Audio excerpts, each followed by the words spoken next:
Hey, my beautiful people, it's your girl, Dr. Shonna at 10.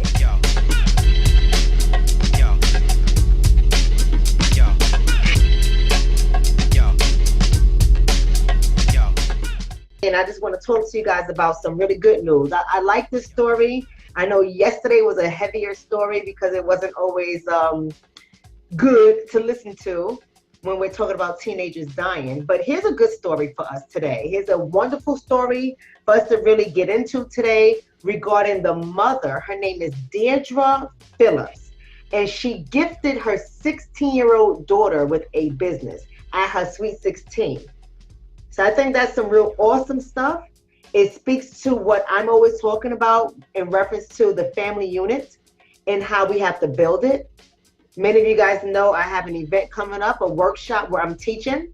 It's open to the public for everybody, called the Black Family Blueprint. And I'm going to be talking about some of the stuff today that I'll be teaching on when June 1st comes in my workshop. I'm going to give you guys a little something, because what this mother is doing is awesome. And we all can do it. This is not something that's hard to do. It's not something that's unimaginable. It's something that we actually have to start doing in our homes with our Black children to get them ready for the future. This mother realized that, listen, as a community, as Black folk, we're not faring too well in a lot of areas. We got to change something with the way we are raising our children. We got to do something differently. We got to set the stage for the next generation. And this is exactly what I teach on at the Black Family Blueprint. See, it's not about you and I. Because many of us on this live right now, we are never going to see our fruits come into fruition. All of our seeds, we're not going to see it. But our children, if we do it right, our children will benefit from it. If we do it right, our grandchildren will benefit from it. If we do it right,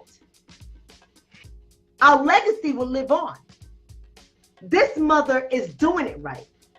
This mother saw an opportunity to teach her daughter about marketing, to teach her daughter about budgeting, investing, managing finances, managing money. She's doing it right by teaching her daughter how to run a business, how to have interpersonal relationships, customer relations with other people.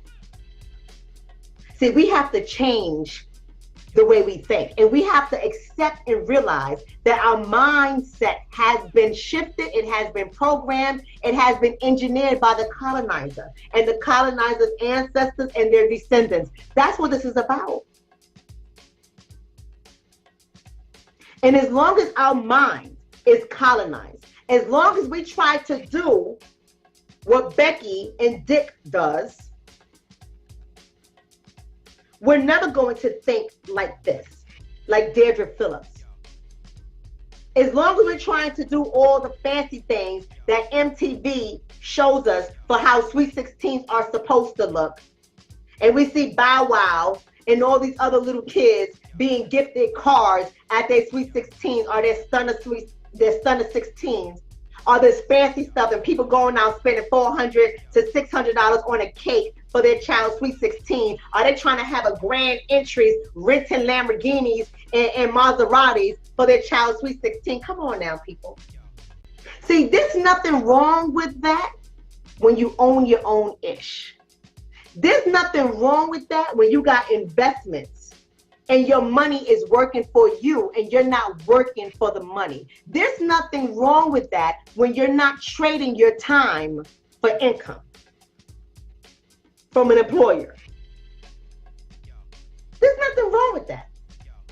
But how you balling out and you have a salary? See, let me rephrase that. Let me put that a different way, because I don't want people to get in their feelings. I want people to understand me. I want y'all to understand. How are you balling out where you have signed on to an employer and your salary is capped? They tell you what you are worth. They tell you you're capped.